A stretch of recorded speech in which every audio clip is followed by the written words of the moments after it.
Good morning, America, and thank you for tuning in to the Grey News Network. This is your host, Mack Daddy Jean.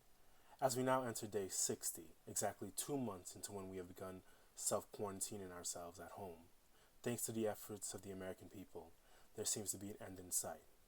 With Hold on, I'm getting a breaking news report from the President of the United States. Mm-hmm. Okay, this just in from Washington. There's a Greycast heading your way. All jokes aside, I hope everyone's doing well out there and keeping sane while trapped inside their house. I know everyone's doing either trying new recipes or falling back in love with old hobbies. Or if you're an essential worker, thank you for your hard work. And me personally, I've just been buying up video games and playing them. So for now, I've just been playing the Resident Evil franchise. Well, not the Resident Evil franchise, more of just Resident Evil 2 off of the recommendation of one of my fellow Greycasters, Superkami Will. And another game, Persona 5. If you're in the Weeb world, then you've probably heard of it. I've heard people talk about this game came out in 2016, and everyone was talking about how great it was. But I never got into it because a lot of times when I hear a number come after a series, I'm like, oh, this is a lot of history that I don't feel like getting into. So when I heard Persona 5, I was like, okay, I guess I just joined too late on the bandwagon. But as I did a little more research, I found out that it was none of the games are really connected. It's more of a they in the games themselves they might have little cameos or little references that fans of the entire series might get and be like, "Oh, I know where that's from." But none of the stories are connected like that. So recently, as of March of 2020, they had a remake of Persona 5. It's called Persona 5 Royale. Now, I can't speak too much to what they did differently, but Royale is different from the original Persona 5 because they extended the story, they fixed up the graphics, they updated the gameplay, added new characters, a new story. Yeah, that's as far as I've heard, but I can't tell if anyone's I can't tell because I didn't play the original Persona 5. But playing Persona 5 Royale, I am so happy I finally picked it up. I love that game. It's definitely in my top 5 games, which one day I'll do a podcast on that. But Persona 5 is amazing in terms of a JRPG. Now, I'm not going to go into every little detail about the game because gameplay wise, this game is over 100 hours.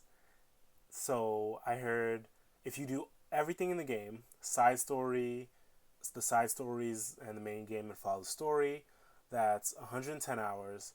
And if you're just playing the main game, that's 70 hours.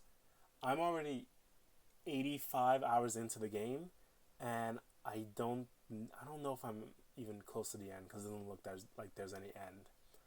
But it's not overstaying its welcome. Like, I don't want this game to end, and it hurts me to know that it's coming, that it's eventually gonna have to end because I'm loving this game. I'm loving the characters and everything. So to give it a little background, yeah, since as you know, the title is Persona 5. This is the Persona series is something that's been going on since 1996. Can't give too much details because, like I said, Persona 5 be the first one, and I only started it because, hey, I'm bored in quarantine, and this game is all anyone's talking about. So I guess let me pick it up and see how it is. Got it. Have not been disappointed. So it was made by a video game company called Atlas, and I was looking through their list to see what other games have they done that I know about, and here they had some games here and there that I've heard of, but not that much. Like the only ones that are pretty big that I think if you might have just heard of it somewhere on the internet is Catherine and Dragon's Crown, and of course the Persona series. But they don't seem like they're all that big of a video game company. But that doesn't really matter to me because with Persona 5, I'm just loving it. So let me get into just discussing the game. So the the way the game starts is your main character who, like a lot of JRPGs, your main character is you.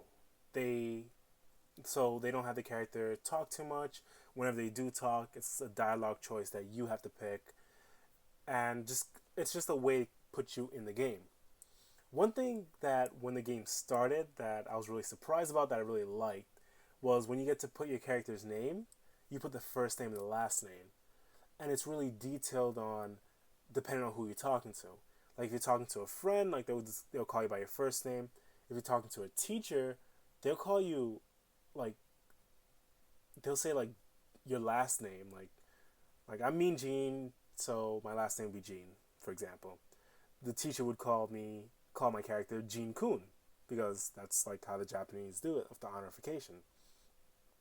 And if you have someone who's like under you, they'll call you senpai, so they would call me Mean Senpai, which God, it sounds so cringe. But I just thought like just that attention to detail and everything, like I was like super into it. I was like it's like the little stuff that really gets me. I'm just like that's really fucking dope. But our character moves into this new town because he got some shit into his old town. Basic Fresh Prince of Bel-Air type story. And this game is about it mostly deals with a lot of psychological themes and everything. And not in terms of like psychopath saw type stuff, but like just the way the world thinks and how people think. So the way the character, so what the character is basically doing is the main character and a few members of his team are able to go inside someone's mind and see what they really think about the world, and they're able to steal their heart and make them change. Like if they're like really shitty people, and they can like make like if someone was like the game starts at like freaking 100, because the school you move to, it has a gym teacher who's harassing the students in the worst way possible. Use your imagination.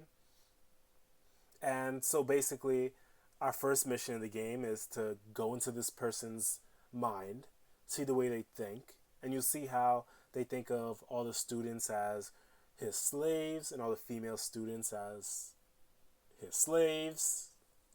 So it's like they started off really sick. So that's how they started off. So their ultimate goal is when they go into someone's heart, into the way they think, their mind. They call it the metaverse. When they go into the metaverse, that is the goal is to find that person's heart and take away the treasure of their heart. And once you take that away, then it makes them confess all their sins. So not to I'm not, that's the last bit of story I'm gonna say, because I want this game to be sold on the story's out there, but it's not a story that's gonna leave you up in the air, because everything just gets answered, everything just keeps moving. I know a lot of series like to leave some mystery and everything. You gotta go figure stuff out, and you have to deal with a whole new kind of world. Like, for example, with Kingdom Hearts, the most confusing story in the world, and you won't be able to understand everything unless you play everything, and even if you did play everything, you're still lost. Final Fantasy VII, I looked it up myself. That was a whole mess too. You gotta watch Advent Children, and you gotta see the prequel for that. So you don't have to worry about that with Persona 5. Everything that's gonna happen in Persona 5 is gonna begin and end in Persona 5. So you don't have to worry about any lingering story elements. Everything's gonna be solved towards the end. So first I'm going to talk about gameplay. I should have it playing right now on screen. I'm having our chief editor, B-Rad, kind of help me out there. And if it's not on screen, my bad. I'm still a beginner. Still an intern. So it's turn-based. And I know during our Kingdom Hearts podcast, I wasn't really into turn-based games, but as I got older and don't have the attention span to sit there and constantly fight, I'm actually down with turn-based games because just like, okay, let me make a move, then I can step away, answer calls or text messages or do something else real quick, and then go back in. But in this game, the turn-based goes by really quick. Like it's not. It's just attack and going back and forth, and so there's not much time to be doing anything. But I am. But I. The game is just. You have to be really tactical about this because if you played any JRPG, then you know a lot of there could be like you're finding someone that have different affinities or weaknesses or whatever. So usually they would have fire, earth, water, and wind. And this game has fire, earth, water, wind, nuke, holy, curse, physical, and gunshots. So you have to like fight keeping those in mind. You got to try and go through each element to see what that enemy's weakness is. And 9 out of 10 times, if you don't attack their weakness, then you're not doing any damage, and just get ready for a bad time. I'm also a big fan of games that have puzzles intertwined with the whole battle system. With the battle system. So this game does something that's also different. While fighting the first boss, they would have because the first boss was the high school teacher who was a pervert. So they said, okay, so we need to distract him. You need to send someone, like during battle, they're like, you need to send someone that's in your party to go around back and steal the treasure. And then they let you pick. And you're supposed to remember that, well, he's a pervert, so don't send any female characters because he's got his eyes on them. And, just send like either the male or someone he doesn't really know, because we also have a cat on our team. So the best chance was to send the cat. So I was like, okay, so there's a lot of has to do with combat because you're down one less team member and you still have to fight this boss. Even walking around just inside everyone's twisted head and everything, it's called a palace. So even going around all the palaces are really, it's really fun because it's different every time. The first palace was a medieval castle. The next one was an art museum. The next was a ancient Egyptian tomb. Then we had then now where I'm up to in the game, we're in outer space. So it's just a different scenery every time. And I think it's just, for me, it's just such a beautiful game. To go back to the gameplay, like any other JRPG, all you have to do is just have the patience to grind, and pretty much everything is just a walk in the park to you. So anytime you have to beat, again, this high school teacher, you have a limit of how many days you can spend to do it. So I forgot how many days exactly for the first teacher, but they'll give you either you have 10 days to beat him or you'll be expelled. This next one I had to deal with, you have 15 days or you're going to go to jail. And for the harder ones, they're like you have 30 days or else someone's going to get sold off to an arranged marriage. It's always something, but you have a time limit. So the way the game works in days. And in each of those days, you have a decision of what you're going to do. So on Friday, you got to decide, okay, am I going to hang out with this person? Because depending on what you do with that person. So if you go out with someone and play billiards or pool, then it helps your teammate, your commodity. It helps build a relationship with them. So during combat, they'll help you out more, give you more benefits, take hits for you, and follow up attacks. Or you can go hang out with someone solo, and then they'll get new abilities. Then that'll give you new abilities for when you go into the battle. So you need to decide whose ability is more important to you, depending on how you play. If you want to get stronger, then you'd have to go more on the brawlic teammate. Or if you're trying to get more technical, then you would probably go with someone who deals with more of magic and you go hang out with them. Or if you just need better items, then you go and talk to this doctor that you're dealing with. Now, as I've said earlier in this podcast, I'm currently playing Resident Evil 2 and Persona 5, and the new DLC for Kakarot came out, so I gotta get back to that, but that's a different story. Resident Evil 2, after I beat it, there will be a podcast on it with me and Super Kami Will. But I am playing this game only about 1 to 2 hours every week.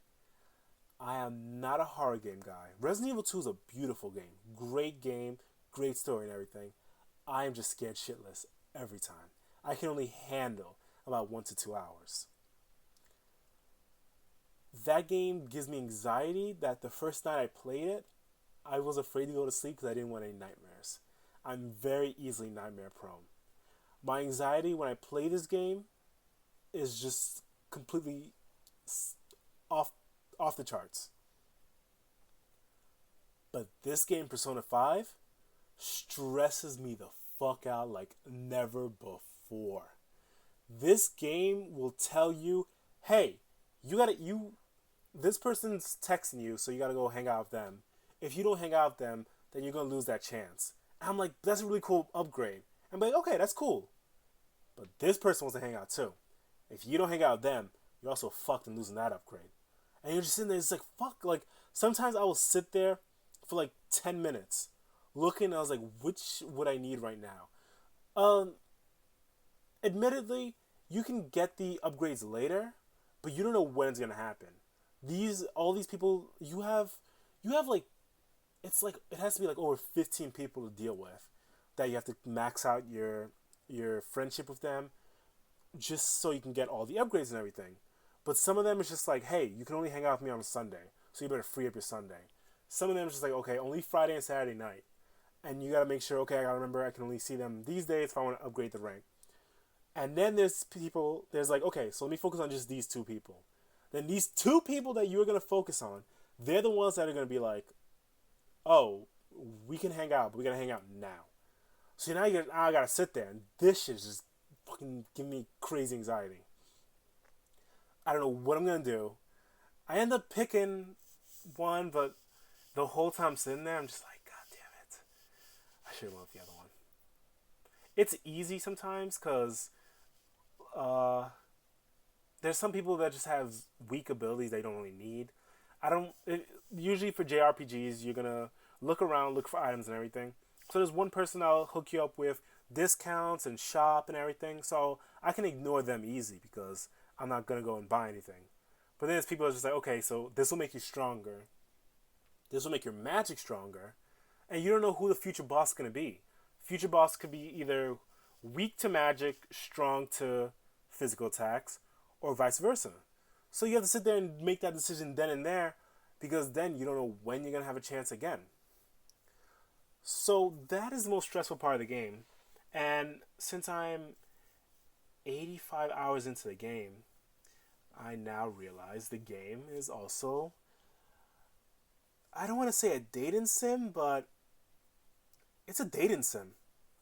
So I finally maxed out the relationship for one person, and my character just had the option to confess his love.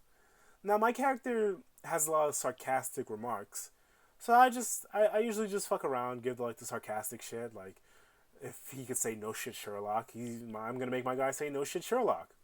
But this guy basically just dropped the, hey, I love you. So now I think I'm in a committed relationship with an adult doctor, and I regret it, and it's killing me, because I'm like, does this lock me out of a relationship with anyone else? So I try not to look up anything for any games, unlike Super Kami will. We'll talk about that later. But I try not to look up anything for any games, because I want to be surprised and everything, so I don't want to deal with any spoilers or whatever. But this one I had to look up. I was like, hey, is it possible to either break up with someone or have multiple girlfriends? And they were like, yeah, you can have multiple. We don't recommend it, but yeah, you can do it. And I was like, okay, cool. I guess this is where we're going with this now. So There's a dating sim in my JRPG, which will be the first. But it's gonna be a real hard choice because this game's got a lot of waifus. They got teacher waifus, doctor waifus, best boy, rule following waifus that end up being sadistic waifus, shy waifus that become mysterious waifus, bad bitch waifus that, well, she kind of stayed the same. But it's a real colorful cast, even like of the guys and the girls. It's just all in all, it's a fun story to go through. Like words can't even describe how interesting the game is. Like I know like I'm talking everything, but I just feel like I'm not selling it. Like none of what I'm saying can even capture how great I think this game is. Like I said, I'm 85 hours in, and I still don't want it to end. But I think I've rattled on long enough. Please check out the game if you have a chance. Subscribe to the channel. And we are out.